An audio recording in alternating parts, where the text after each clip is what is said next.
Right folks, hello.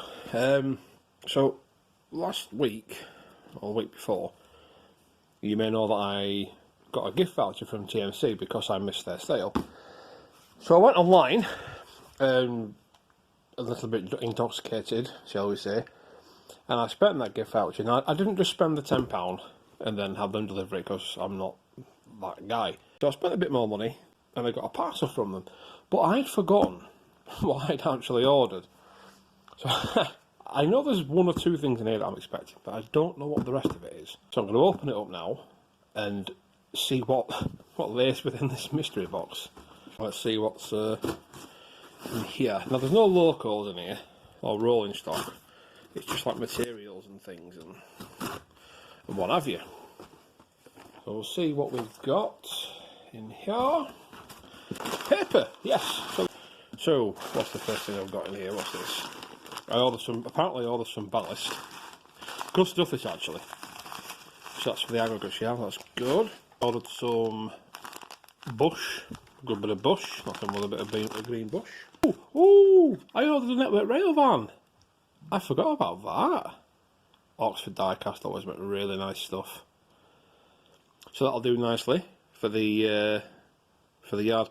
There's a chap I've seen that's used a disc cutter and he's cut the doors open on this and he's opened it up and he's decked out the inside with all the tools. It's really, really cool. I don't think I'm going to do that, but yeah, that's nice. Okay. Oh, it's a little what do you call it? A little Pico auto uncoupler. They look at tension locks, don't they? So I think you just put that between the track and we'll have to have a go at that. But it's actually got wood on it, so when it sits in between the track, it looks a bit like a barrow crossing. So with a bit of weathering on that, that is going to look a lot better than the big old plastic Hornby ones. But we'll see if it works. Got a couple of them. I said for £2 each, whatever they were. It might just be the solution we've been looking for. The Metcalf Paving slabs. I've had these before. These are brilliant. This is for building up the pavements. Elevated street scene, which we're going to look at a bit later on in this video. See how we get on with the progress of that. Yes, of course. More Acura scale Rowie LED buffer stops. So that's going to make 4 in total now. I am going to put them all on the depot section because they look really cool. Really like them. Really good quality. So Acura scale, out the park with these guys. Really love them. This is what looks like everything. Yes, this is roof tiles for my scratch building stuff. These look quite thick actually, but it is only PVC. But I've got quite a lot in there, and that should build me quite a few houses. Considering most of them are going to be low relief, that should do quite a few roofs. Where's that? Get this open. Oh Christ! Oh yeah, so it's just like soft PVC foam, so they'll cut pretty nicely, pretty thick. So yeah, they should work pretty well for roof tiling. I think that whole pack was £5. That's the haul, I suppose. I'm sat on the floor.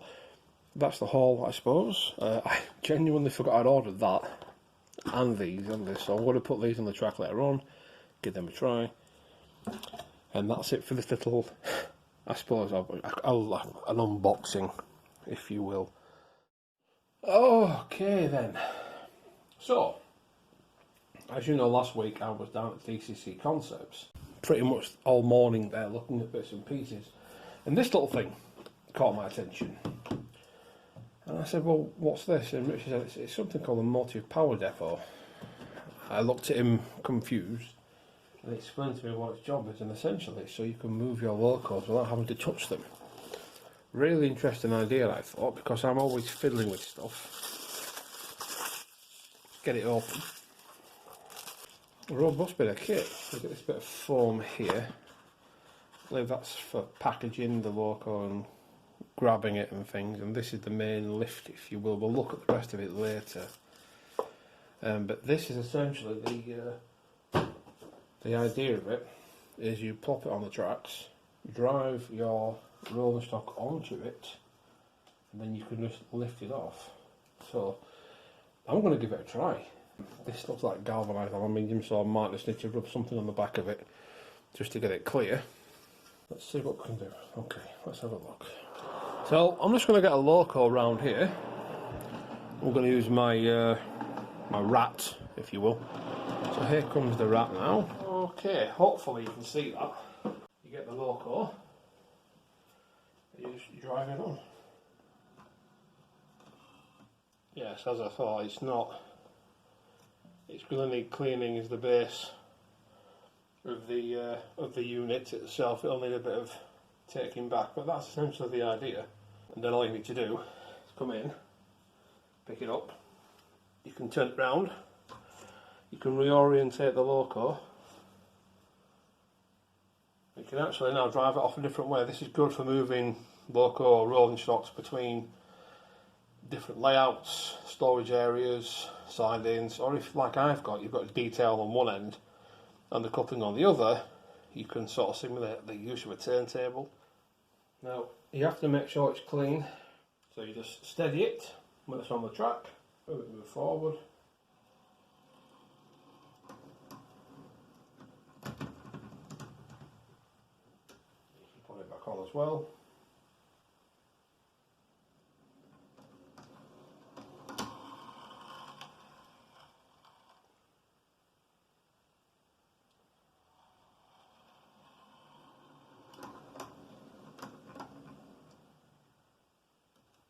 Jobs are good. It is a clever bit of kit. There's only a few things that I can really gripe about, to be honest with you. Is one, you've really got to clean the undersides of it for it to connect with the rail properly. I'm seeming to have to just put a little bit of just resting my hand on it while the loco rolls onto it, just to get a little bit of a better contact there. That only seems to be the issue I'm having at the minute with it. Minor little things, I'd say it's a good bit of kit to have, especially if you're like me, you don't like messing with your locos, you don't like touching them, especially if they've got weathering on there. I mean, you can even just push it on, look. You don't even have to power it on, you can just push it on with the back if you really don't want to. You can just lift it up, like that. Turn it round, put it back on the track there. You see she's powering now, run to reverse, and away she comes.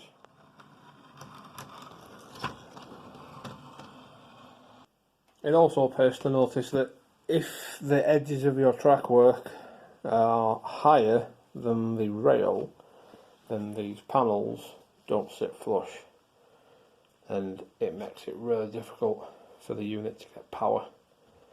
So it is worth just thinking about where you deploy the use of this. Certainly its intended use is within a fill yard, where you typically wouldn't have scenery and things like that. So its main use is designed for a fill yard, but as you can see, with a little bit of forethought, you can get it working on your layout as well. Put it into your fill yard.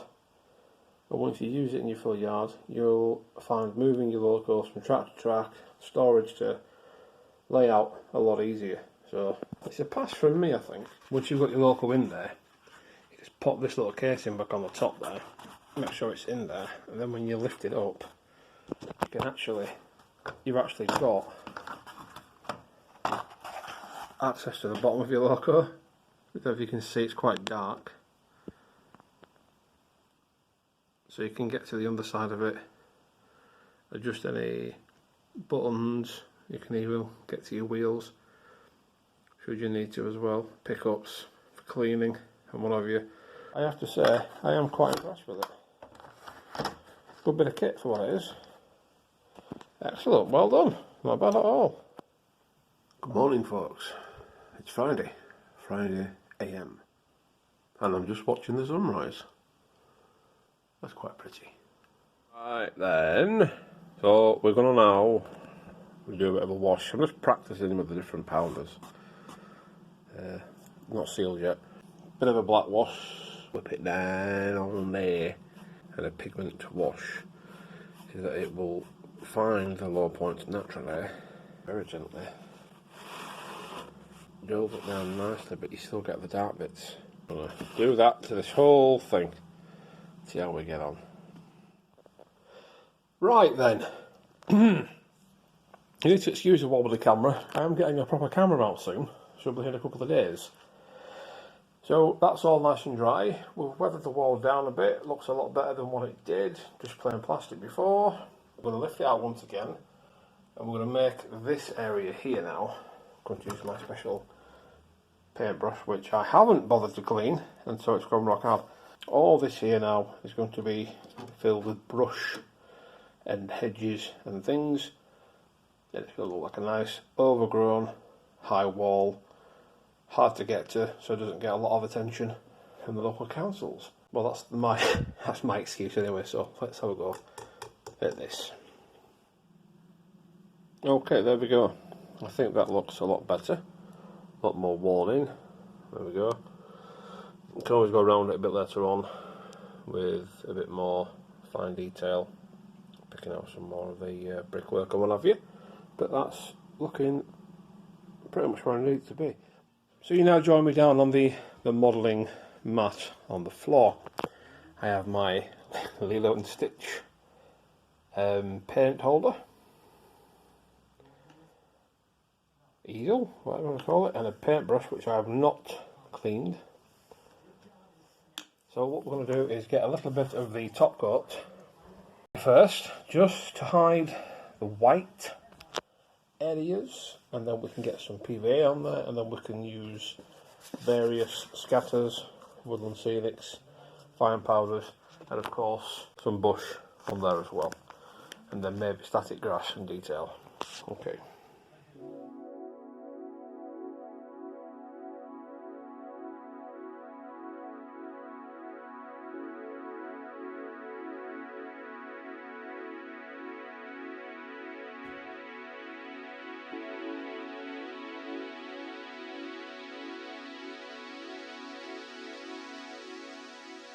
So already we're just adding that black tarmac paint to it. It's looking better. But now, while it's still wet, I'll add some fine scatter and then hoover up the mess. Let's go. Okay, so while it's still wet, we use Woodland Scenics fine scatter. Sprinkled on there. Gives it a good bit of a base coat. Then we can get some PVA on there, start putting some big old bushes in there. So I'm going to start by dotting PVA, which I've got to the left of me, in some areas, and then I'm going to spread my bush, which I'm just going to pop on here, just so I can easily grab the bush. There we go, nice big old bush. Say bush more. Anyway, let's start by dabbing the PVA on. There we are, this is all being locked down now with PVA mixture, looking pretty good. That's exactly the sort of look I wanted, really overgrown, completely neglected. Really hard to get to for the road crew, so they sort of leave it down a back street or whatever. So this is nice now. I just need to let this dry overnight and we can come back to it tomorrow, and then we can look at building the pavement on there. Okay, it's the day after now. This all dried remarkably well. As you can see, nothing's coming off, which is always a good sign, so that's good. We can get the hoover out later on, pick up the excess stuff. So now, what I'm going to do, well, I've got the model off the model, well, I've got this module off of the baseboard. I'm going to fit the paving for the wall side. Now these do have adhesive on the back of them, but it's only really there, I think, to keep them on this wax paper, because even though you can just sort of stick them on there, it will come off with a little bit of encouragement. So I'm going to get a little bit of PVA down, put them in place, and start building a very small pathway, just big enough for a person, across there, all the way down yonder. This side will have a pavement as well at some point, but that's where the low relief houses are going to go. So for now, today at least, it's just getting this path in place. Right, so here we are. Just been cutting it to strips. It looks shiny because I've put PVA over the top of it as well, just to help seal them in nice when we weather them later on. Looks pretty good. It's a bit clean at the minute. I need to find some sort of capping stones,